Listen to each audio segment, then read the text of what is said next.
Hey, welcome back. Now, anybody that's worked on an old car, it's probably changed a few V-belts. That's what I do with them. Now, the problem with those things is they get old, they crack, they split, they chunk, and they come apart. And if you look at this, somewhere around the 70s, they switched from the V-belt to the Serpentine. Huge improvement. But they still had their problems. These were made out of neoprene, and this was an old Gates kind of tester that they used to give you, and you put it on to the belt, and if you had more than 3 cracks within this distance, it was time to switch it.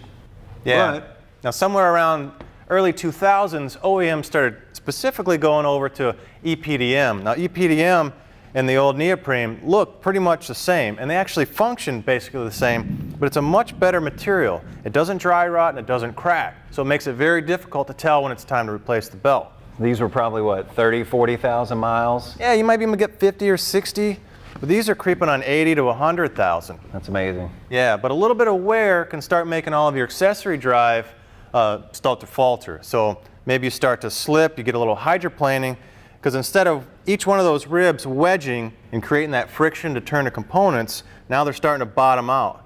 So you don't get any sort of clearance for dirt, grime, water. It's all about the V. And where we pulled this information from Gates' website, you can even look at kind of this little diagram they have. When that V starts to wear out, just like the old one, you're not getting that wedge. And the other problem with the new one is it can really be wearing out and you can't tell because it doesn't crack like the old.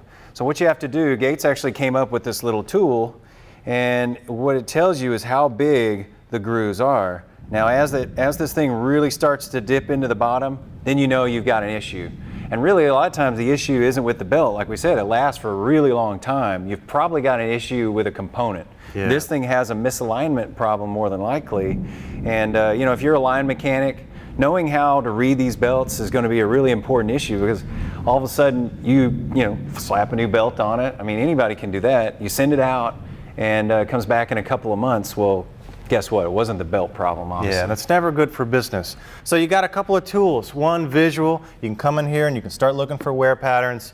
And you got this physical tool here. You can go and actually measure it. You can show the customer what they've got, because otherwise it looks like a still good belt. I'm going to try to show you how this, I'm not sure on film if you can see it, but this is sticking way up on a new one. Yeah, it's very raised and proud. Now this is the most deep of the old belt. You can really see. Pretty much sunk right down into the groove.